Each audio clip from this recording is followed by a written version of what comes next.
Class 6 SST theme भी chapter India, that is Bharat. Why does our constitution say India, that is Bharat?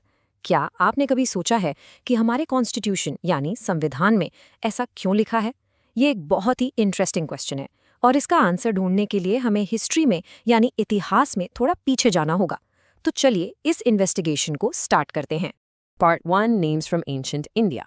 तो सबसे पहले हम ये देखेंगे कि एंशिएंट टाइम्स में यानी पुराने ज़माने में जो लोग इस सब कॉन्टिनेंट पर रहते थे वो खुद इस लैंड को, इस ज़मीन को किन नामों से बुलाते थे। The oldest name comes from the Rig Veda, India's most ancient text. इसका मतलब है कि हमारी ये सर्च हजारों साल पहले शुरू होती है, इंडिया के सबसे पुराने ग्रंथ, सबसे एंशिएंट टेक्स्ट ऋग वेदा से। Sapta Sindhava, the land of the 7 rivers. तो सबसे पुराने नामों में से एक था सप्ता सैंधवा। इसका मीनिंग है 7 नदियों की ज़मीन। ये नाम सब कॉन्टिनेंट के नॉर्थ वेस्ट रीजन के लिए यूज़ किया जाता था। और ये जो वर्ड है सैंधवा, ये सिंधु वर्ड से आया है जो इंडस रिवर का एंशिएंट संस्कृत नाम है। Later texts, like the Mahabharata, use names for the entire subcontinent. इसका मतलब है कि जैसे जैसे टाइम आगे बढ़ा और बड़े बड़े टेक्स्ट लिखे गए, जैसे कि महाभारत, तो ऐसे नाम यूज होने लगे जो सिर्फ एक छोटे से रीजन के लिए नहीं बल्कि पूरे सबकॉन्टिनेंट के लिए थे। Let's look at 2 famous names. First, भारतवर्षा, which means the country of the Bharatas. ये नाम भारतास से आया जो ऋग्वेदा के टाइम के एक बहुत ही इंपॉर्टेंट ग्रुप ऑफ पीपल थे। और दूसरा नाम था जम्बू द्वीप, which means the island of the jamun fruit tree. ऐसा इसलिए क्योंकि जामुन का ट्री इंडिया में बहुत कॉमन है, ये यहाँ का नेटिव ट्री है।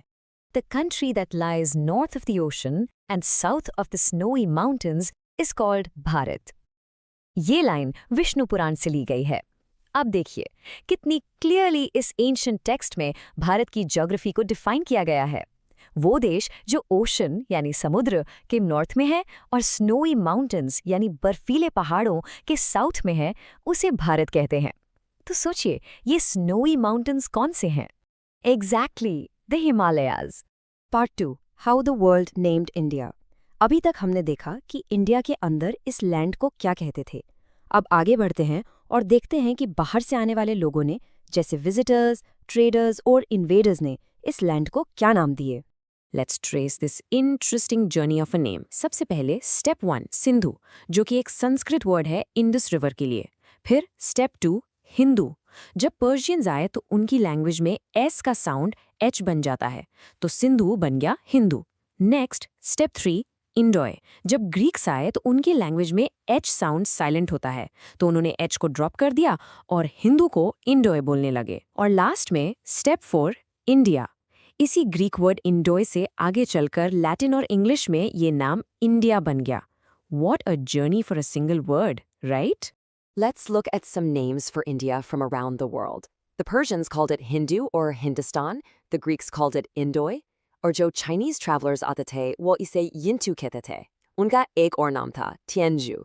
इसका एक मतलब हेवनली मास्टर भी होता था, जो दिखाता है कि वो इंडिया की कितनी रिस्पेक्ट करते थे क्योंकि ये लॉर्ड बुद्धा की लैंड थी। पार्ट 3, अ नेशंस 2 नेम्स। तो हमने देखा कि 2 मेजर स्ट्रीम्स ऑफ नेम्स थे, एक जो यहाँ के लोगों ने दिए जैसे भारत, और दूसरे जो बाहर के लोगों ने दिए जैसे इंडिया। अब देखते हैं कि मॉडर्न इंडिया में इन दोनों नामों का क्या स्टेटस है। Constitution, a document that spells out the basic principles and laws of a nation.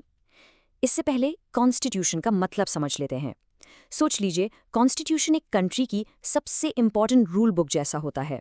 इस डॉक्यूमेंट में किसी भी नेशन के बेसिक प्रिंसिपल्स और सबसे इंपॉर्टेंट लॉज लिखे होते हैं जिनके अकॉर्डिंग ही पूरी कंट्री चलती है। India that is Bharat shall be a union of states. ये लाइन हमारे कॉन्स्टिट्यूशन के पहले ही आर्टिकल में लिखी है। इसका मतलब ये है कि जब हमारा देश आज़ाद हुआ तो हमारे नेशन बिल्डर्स ने दोनों हिस्टोरिकल नेम्स को रिस्पेक्ट दी।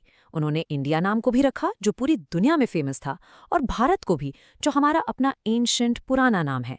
इसलिए आज इंडिया और भारत दोनों ही हमारे देश के ऑफिशियल नेम्स हैं। Exam booster. ऑलराइट, तो हमने इस टॉपिक की हिस्ट्री समझ ली है। अब चलिए देखते हैं कि एग्जाम में इस इन्फॉर्मेशन को यूज कैसे करना है। ये सेक्शन आपको एग्जाम के लिए रेडी करेगा। What is the origin of the name Bharat? ये एक बहुत ही कॉमन और इम्पॉर्टेंट क्वेश्चन है जो आपके एग्जाम्स में पूछा जा सकता है। चलिए देखते हैं इसका परफेक्ट आंसर कैसे लिखना है। Okay, so here's how to structure your answer. पहला point, from the Bharatas a major group in the Rigveda. आप लिख सकते हैं कि ये नाम भारतास से आया है, जो ऋग्वेदा में एक मेजर ग्रुप ऑफ पीपल थे। दूसरा point, mention for kings in later literature. इसका मतलब है कि बाद के ग्रंथों में भारत नाम के कई किंग्स का जिक्र मिलता है। तीसरा point, used in the Mahabharata and Vishnu Purana for the entire subcontinent. ये लिखना जरूरी है कि महाभारत और विष्णु पुराण जैसे टेक्स्ट्स में ये नाम पूरे सबकॉन्टिनेंट के लिए यूज किया गया। और final point, the term Bharatavarsha means the country of the Bharatas. इससे आपका आंसर कंप्लीट हो जाएगा। क्विक क्विज, ट्रू और फॉल्स? चलिए अब आपकी नॉलेज टेस्ट करते हैं एक छोटे से क्विज के साथ। Ready? True or false, in ancient Persian, the word Hindu refers to the Hindu religion. सोचिए, क्या ये सही है या गलत? The answer is false. याद रखिएगा, ancient Persian में हिंदू एक जियोग्राफिकल टर्म था। ये सिंधु रिवर के पास रहने वाले लोगों के लिए यूज होता था। उस वक्त इसका रिलीजन से कोई कनेक्शन नहीं था। नेक्स्ट क्वेश्चन, ट्रू और false, the term Hindustan first appeared in a Greek inscription. और इसका जवाब है फॉल्स। द टर्म हिंदुस्तान पहली बार एक पर्शियन इंस्क्रिप्शन में यूज हुआ था, ग्रीक इंस्क्रिप्शन में नहीं। समरी एंड की टेकअवेज। तो चलिए इस पूरे टॉपिक को एक बार जल्दी से समराइज कर लेते हैं ताकि सारे इंपॉर्टेंट पॉइंट्स आपको याद रहें। First, names from within, Sapta Sindhava, Bharat, Jambudvipa. ये वो नाम हैं जो इंडिया के अंदर से आए, यहीं के लोगों ने दिए। Second, names from without, Hindu, Indoi, India. ये वो नाम हैं जो बाहर से आने वाले लोगों ने दिए। And third, the official union. हमारे कॉन्स्टिट्यूशन ने इन दोनों ट्रेडिशंस को जोड़कर हमें हमारा ऑफिशियल नाम दिया।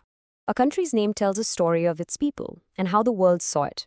जैसा कि हमने देखा, एक देश का नाम उसके लोगों की और दुनिया के नजरिए की कहानी बताता है। What other stories do you think names can tell? आप अपने शहर या स्टेट के नाम के बारे में सोचिए। उन शब्दों में क्या हिस्ट्री छुपी है? I hope ये टॉपिक आपको अब एकदम क्लियर हो गया होगा। Thanks for joining me and all the best for your exams.